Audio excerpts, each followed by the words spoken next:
네, 안녕하십니까. 화요일 명인들의 복귀 김동현입니다.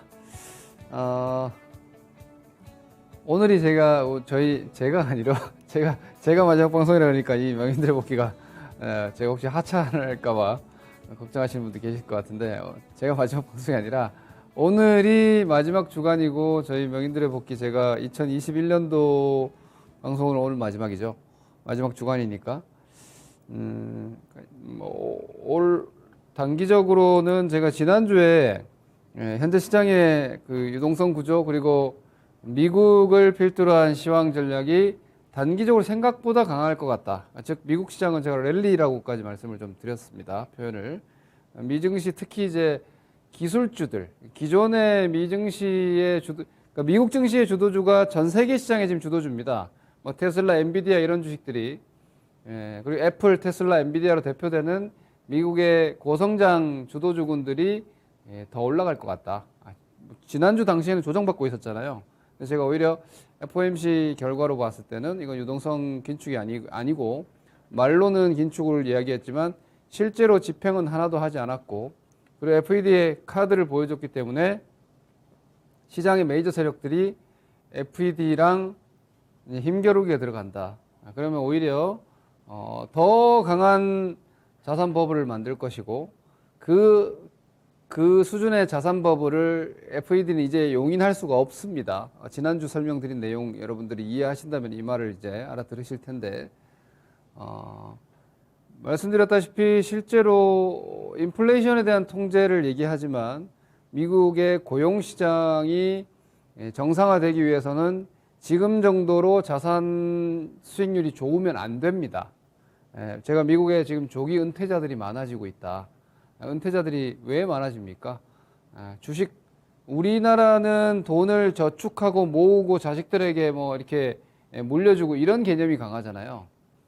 아무래도 이제 저성장 국가였기 때문에 우리는 성장 한국의 기본적인 마인드 자체가 약간 인식이 좀 다르죠. 소비와 저축과 자산에 대한 개념이 좀 달라요. 미국의 중산층 이하는 지금 자산 수익을 거의 그냥 일을 안 해도 되는 이런 정도로 인식하면서 오히려 고용 시장 참여자가 너무 적어지고 있어서 미국의 경제 활동 인구 자체가 지금 감소하고 있습니다.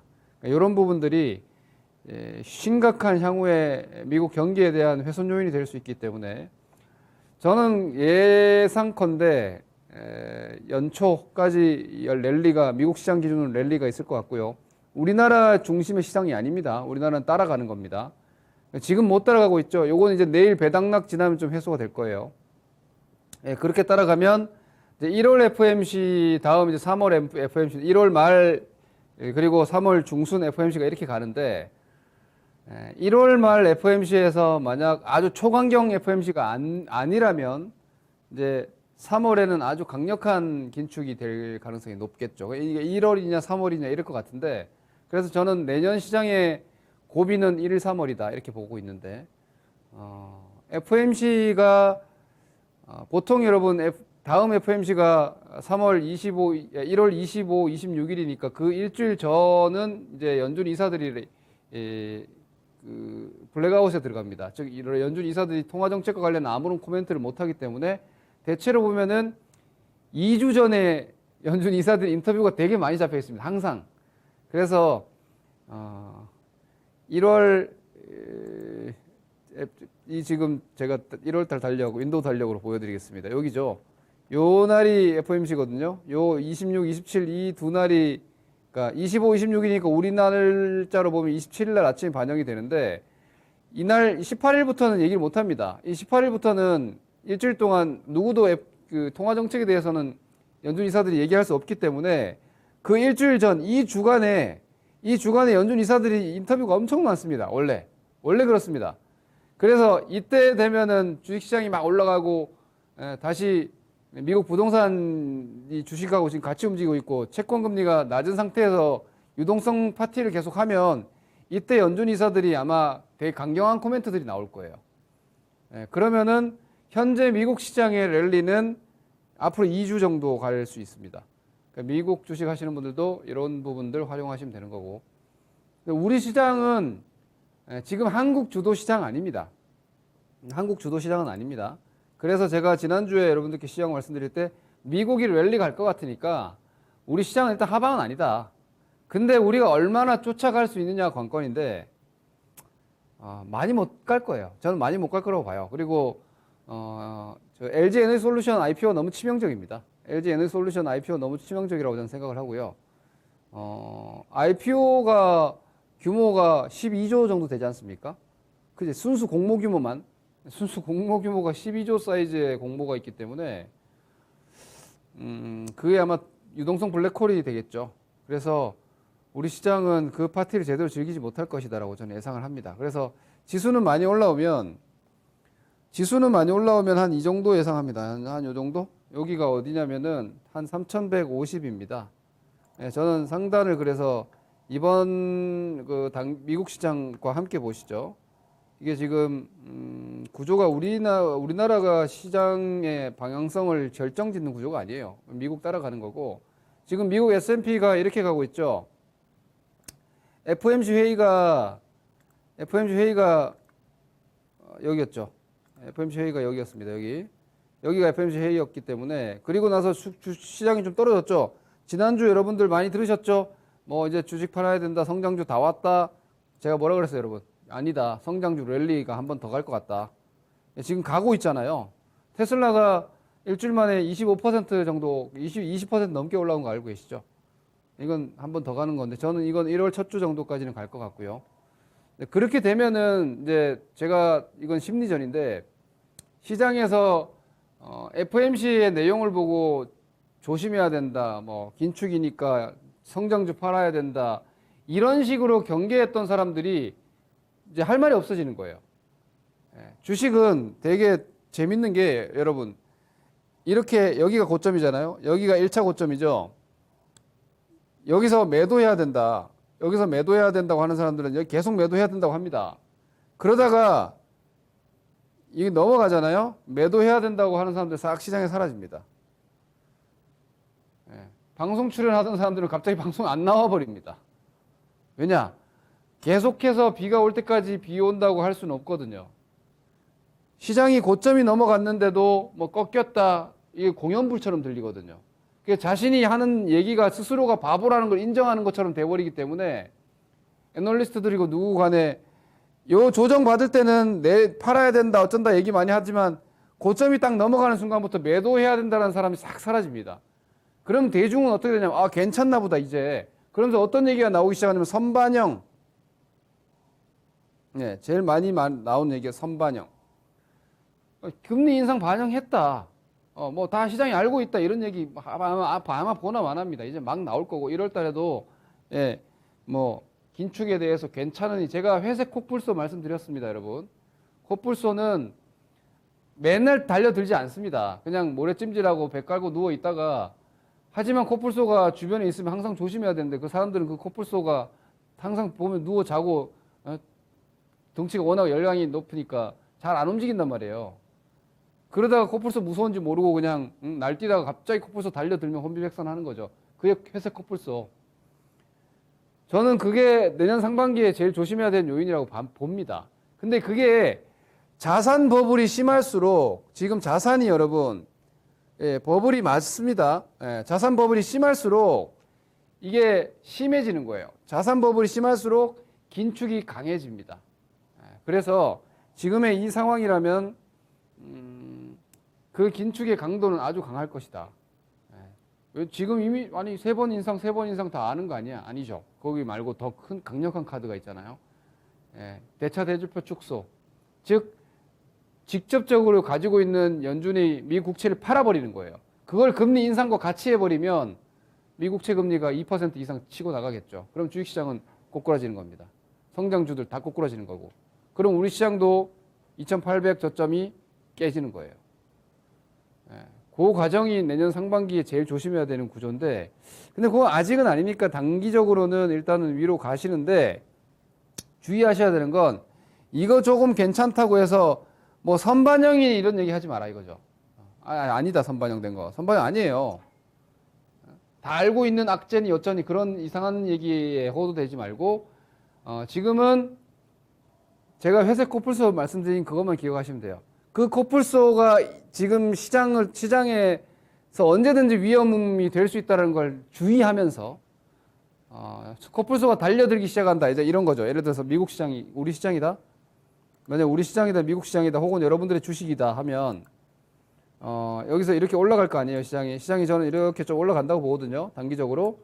한 뭐 이렇게 올라가겠죠. 이 정도 올라갈 수 있습니다. 근데 그러다가 이제 요런 라인이 한 개 딱 깨지면 여기 주식을 또 파시라는 거죠. 여기 올라갔다가 깨지면 여기서 주식을 팔아라는 거죠. 그래야 내년 상반기에 이렇게 내려오는 이 하락을 맞지 않을 것이다. 제가 이거는 뭐 너무 멀리 보는 이야기일지 모르겠지만 주식은 여러분 눈앞에 하루 앞만 보고 하는 게 아니에요. 제가 올해 연초에 뭐 복귀 시간이 오늘 마지막 방송이니까 올해 마지막이니까 제가 올해도 잠깐 복귀를 하면 여기 2018년도 여기가 긴축이거든요. 여기가 여기 2018년 연말 여기가 여러분 미국의 긴축 구간입니다. 보십시오. 이게 올라갈 수 있는지. 이때가 미국이 금리 인상을 시작해 가지고 1.5% 이상의 금리 구간으로 들어가서 2.25까지 올라갔던 저 구간이고 저 연말에 미국도 박살났고요. 그 이전부터 이머징은 먼저 깨졌습니다. 저는 그 과정이 내년 상반기 있을 수 있으므로 제가 올해 연초에 이 시장이 그 아주 뜨거울 때 제가 그랬죠. 여기 과열이다. 2021년도 2021년 그렇게 크지 않다. 2021년 자체가 그렇게 좋지 않다. 오히려 좀 방어적으로 보셔야 되고 좀 지키는 쪽으로 우선적으로 접근하셔야 된다 했던 게 2021년도 상반기 시장이었고 이때도 제가 장 못 간다. 고점 넘어갔다고 흥분하지 마시라. 제가 어느 정도의 시장 라인들은 다 잡아드리면서 왔죠. 그죠? 여기서도 2,800에서 여기 팔면 안 된다. 오히려 박스 하단이다. 그리고 지금 반등을 제가 한 3,150 정도까지 보거든요. 이 반등이 나왔을 때가 제가 생각하는 최악의 조정이 지금 아직 안 나왔어요. 그 어떤 긴축 데미지가 아직 안 나왔습니다, 시장에서. 근데 이게 미국 쪽에서 다시 유동성 파티를 한 번 더 할 수 있는 구조가 만들어졌죠. 제가 지금 화면 보니까 이렇게 되면 딱 헤드 앤 숄더네요. 그죠? 이렇게 돼버리면은 어깨, 머리, 어깨 딱 돼버리네. 그죠? 이럴 수 있어요. 그러면은 바닥이 어디냐? 2022년도 상반기 어딘가가 바닥이겠죠. 이 상반기 어딘가가 바닥이라면 2022년도도 선방어가 돼야 됩니다. 선방어. 제가 연초에 조금 더 올라갈 수 있다고는 말씀드리지만 그게 뭐 한 짧은 기간 정도일 것 같고 큰 구조로 보면은 2021년 상반기가 총 공격이 아니라 조금 단기적으로 공격하다가도 조금만 이상하다 싶으면 방어를 또 해야 될 겁니다. 그래야 이 상반기에 큰 조정을 여기서 여러분 올해 1, 3월에 조정 데미지 크게 입은 분들 올해 수익 날 수가 없어요. 그죠? 올해 1월부터 3월간 데미지가 많은 분들은 뭐 5G 이런 종목들은 한 반토막까지 났으니까. 그죠? 석 달간 한 반토막까지 났잖아요. 5G 같은 경우는. 그런 거 가지고 지금 수익 어떻게 납니까? 그런 계좌 가지고. 올해 이미 그분들은 그냥 그 하락 데미지 입는 순간 올해 투자는 망친 거예요. 내년도도 그거 제일 주의하셔야 돼요. 네. 지금 연말 분위기 괜찮아요. 네, 짧은 흐름들 한번 정리를 하고 올해 전반적인 흐름 그리고 내년도까지 어떻게 해야 될지를 제가 말씀드릴게요. 지금 단기적으로 시장이 조금 괜찮아지니까 제가 증권 방송 타이틀이나 이런 것만 봐도 대략 감이 와요. 이제 아마 막 또 뜨겁게들 많이들 홍보할 거예요. 왜냐? 장이 그동안 답답했기 때문에 조금만 괜찮아지면 막 이제 간다 좋아진다 뻔합니다. 그리고 1월달 1월 효과라는 걸 많이 얘기하게 돼 있는데 그냥 뭐 단기적이라고 생각을 하세요. 단기적이다고. 여기 보시면은 배당락이 내일이잖아요. 그러니까 오늘 이제 주식 가지고 넘긴 분들은 이제 다 배당 받습니다. 근데 오늘 시장에서 힌트를 줬어요. 코스닥은 배당락이 거의 없어요. 코스닥은 배당 수익률이 워낙 적기 때문에 주식 배당하는 기업도 거의 없고 코스닥이 오늘 보시면은 1.5% 상승을 했어요. 요게 이제 내일 우리 시장이 배당락 별 충격이 없을 거다라는 거 거의 예고편으로 보여준 것 같아요. 내일 아침에 우리 코스피 대형주들도 배당락이 나오면은 그걸 아마 받아칠 가능성이 높고요. 제가 아까 미국 시장 말씀드렸죠. 미국 시장이 저는 추가적으로 랠리가 간다고 보고 있고 되든 안 되든 제가 보고 있는 뷰를 좀 의견을 드리면은 저는 S&P 500이 한 5,000포인트 근방 정도로 터치 내지는 돌파 정도까지가 이번 단기 고점이 아닐까. 그래서 지금 4,800이니까 아직까지 미국 S&P 지수 기준으로 추가 상승할 수 있는 여력이 한 5% 정도는 더 되는 것 같아요. 예, 그 기간 동안에 주도주는 뭐 애플, 테슬라, 엔비디아 이런 종목이 될 거니까 그런 종목들과 연동하는 국내 주식들, 기업들 위주로 보셔야 되고, 그리고 제가 한 가지 보완 수정 내지는 AS 해드려야 되는 부분. 이거는 제가 공개방송이나 다른 코너에서는 간간히 이야기했는데 이 시간에 공식적으로 제가 말씀을 AS를 안 해서 다시 한번 말씀드립니다. 이게 상해 중국에서 긴축을 그러니까 부양책을 썼잖아요. 중국에서 지준율 인하를 했잖아요. 지준율 인하를 했는데 그 이후에 지금 FOMC가 결과가 너무나 뚜렷한 어떤 스토리 라인이 나와 버렸어요. 이러면은 중국에서 추가적인 부양 카드를 못 써요. 그리고 아이러니하게도 그 시점에 중국이 지준율 인하 그 다음 조치가 대출 준비 금리를 0.05% 이상한 인하를 했어요. 이거를 시장은 항상 소통하거든요. 정채권자들이랑. 이게 시장이 되게 안 좋은 신호로 받아들이는 거예요. 왜냐하면 중국이 경기를 지금 부양을 해야 되는 입장인데 지금 중국이 강한 부양책을 쓰면 중국에서 달러 자본이 유출이 돼요. 그러니까 중국에서 지금 자본 유출이 되면 안 돼요. 헝다 사태나 이런 부동산을 또 잡고 하려면 중국이 총통화 관리를 좀 해야 되는데 거기에다가 베이징 그 동계올림픽 있지, 시진핑 3기 시작되는 시점이지 해서 경기를 좀 컨트롤 해야 되는데 잘못 부양 시그널을 줘버리면은 이게 중국 자본 유출이 돼버리면 위안화 가치가 급변동이 생길 수 있기 때문에 중국의 부양 스탠스가 이거 딜레이 되는 겁니다. 중국의 경기 부양 스탠스 자체가 딜레이 돼서 제가 지난번에 경기 민감 산업재 화학주 포함해서 경기 민감 산업재도 뭐 괜찮지 않겠냐. 특히 이제 대한유화 같은 경우를 제가 예를 들어서 대한유화 같은 종목 예를 들어서 뭐 이런 것들 이제 바닥은 쳤으니까 뭐 추가적으로 쭉 가시면 될 것 같다 이렇게 의견 드렸는데 이거 오래 걸릴 것 같아요. 이렇게 되면 이쪽 섹터는 오래 걸립니다.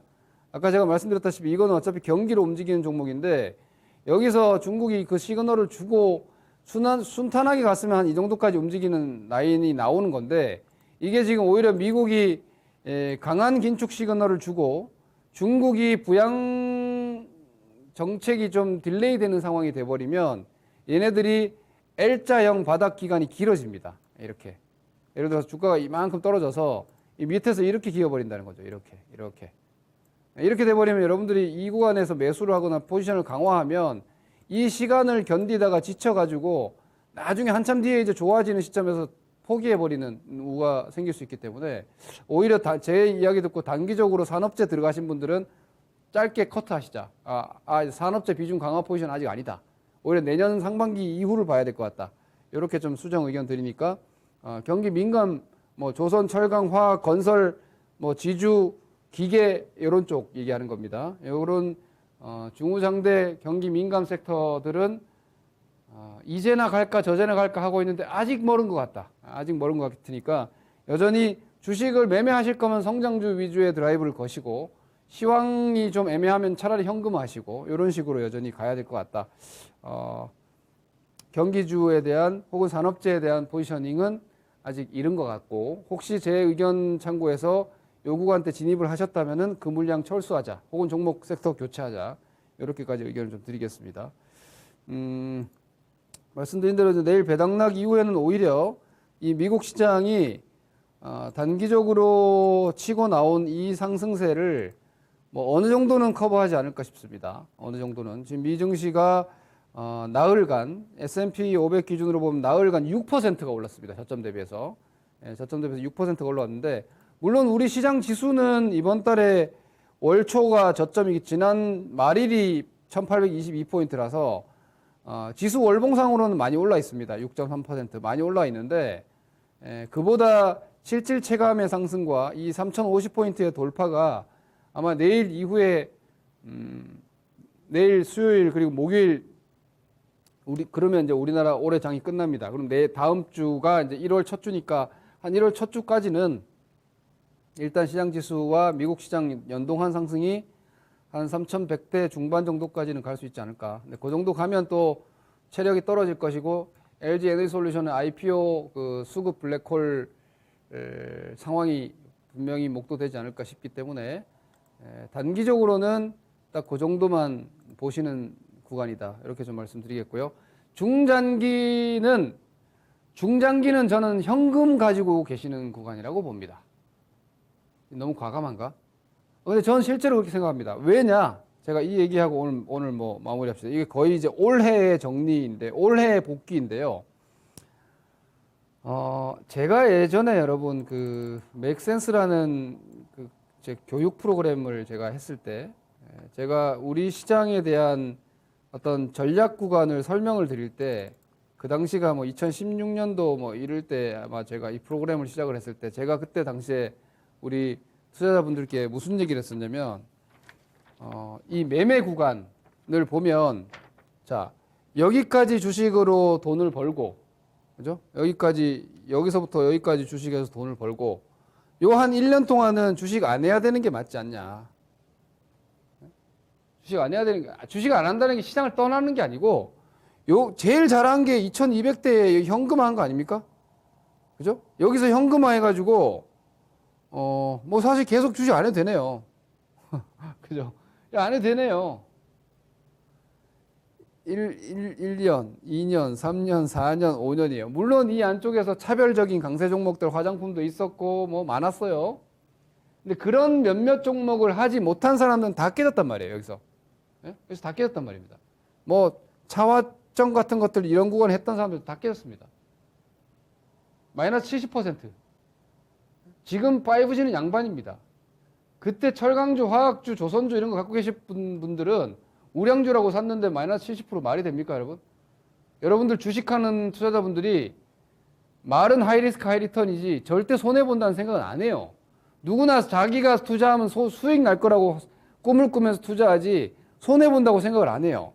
근데 제가 지금 너무나 안타까운 게 우리 동학개미 하는데 저 진짜 그거 듣기 싫은 말이라고 생각하는데 좌우간 초보 투자자들이 지금 시장에 넘쳐났잖아요. 2020년 이후에. 2020년엔 제가 이렇게 말씀드렸죠. 이 환상은 끝났다. 여러분, 이거 잊으세요. 이거 끝났어요. 이거 이제 없어요. 이런 상승장은 앞으로 10년 뒤에 나올까? 없어요. 이거 이제 끝났어요. 근데 여기는 계속 올랐잖아요. 계속 올랐잖아요. 올해 여러분들 시장 보셨죠? 이게 주식시장이에요. 이게 주식시장이에요. 일반적인 주식시장입니다. 이러고 있다가 가끔 요만큼 올라갑니다. 가끔. 그리고 또 이렇게 가요. 그러니, 자, 그냥 시장지수 기준으로 평균치로 놓고 올해 수익 본 개인 투자자가 뭐 한 7%밖에 안 된대요. 맞지? 연초가 고점이니까. 연초가 여기 고점이고, 그럼 현재 이 구간은 여기까지는 사실은 휴식 조정 기간 아닙니까? 아직 조정 구간 아니에요? 요거 좀 올라가도 여기도 조정 구간이에요. 그런데 저는 유동성 긴축이 아직 본격화되지 않았기 때문에 바닥이 2800이라고 저는 보지 않거든요. 제가 2800에서 지난번엔 사야 된다, 여기서 팔면 안 된다라고 말씀드렸지만 오히려 반등 나와서 3100, 3150 가잖아요. 주식 팔아야 돼요. 예? 전문가들이 팔아라는 얘기를 거의 안 하잖아요. 여기 팔아야 돼요. 뭐 더 저는 못 간다고 봐요. 그리고 S&P 5000포인트도 어떻게 더 갑니까? 미국 오를 때 우리 못 올라갔죠. 미국 떨어지면 무조건 같이 떨어집니다. 그럼 2800이 아니라 다 내년 저점이 어딜지 몰라요. 그러면 그건 피해야죠. 그래서 오히려 중장기는요. 저는 중장기는 언제 살면 제일 좋냐면 주식시장이 아사리판이라는 표현을 써도 되나? 주식시장이 막 공포에 떨고 다들 막 너무나 힘들어할 때 그때 중장기 매수하는 거예요. 저는 그 매수 시점은 아직 한참 멀었다. 이런 게 이렇게 보이기 때문에 단기적으로는 일단 주식시장에 대해서는 연초 한 1월 한 첫째, 둘째 주 정도까지는 괜찮아 보이는데 그게 반등이다라는 거를 잊으면 안 돼요. 이거 반등입니다. 요거는. 그걸 잊지 마시고 포트폴리오를 오히려 물려 계신 분들 연초에 조금 현금 확보 같은 거 좀 하셔서 내년도도 버틸 수 있는 체력을 계좌에서 길러 두셔야 되고 그리고 뭐 수익이 난 분들 너무 욕심 많이 내지 말고 연초 1월 랠리 좀 나오면은 수익을 확실하게 확정 지어서 내 걸로 만들어 두시고, 그러면은 오히려 1월이 될지 3월이 될지 모르겠지만 훨씬 더 좋은 매수 기회가 분명히 다시 올 것이다. 저는 그렇게 예상을 합니다.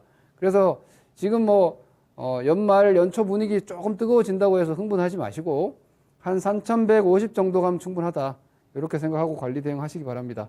그리고 반도체나 이런 쪽에서도 저는 반도체가 지금 파는 좋은데 시세는 생각보다 약한 것 같아요. 이것도 너무 환상 가지지 마세요. 아까 경기 민감주는 아직 시간 좀 많이 필요할 것 같다고 의견 드렸고, 반도체가 2차 전지가 미국 테슬라 좋으니까 올라오는 게 맞는데 LG 에너지 솔루션 때문에 못 올라왔는데 그것도 반등식 매도라고 저는 봅니다. 기본적으로 1월 상승은 사는 상승이 아니다. 요 점 주의하시면서 연말에 한번 공부를 잘 해보시기를 권해드리겠습니다. 해 마지막 방송인데 좋은 얘기가 아니라 내년 상반기도 좀 주의하자라는 의견인 것 같은데요. 다음 주 1월 첫 방송 다시 또 준비해서 이 부분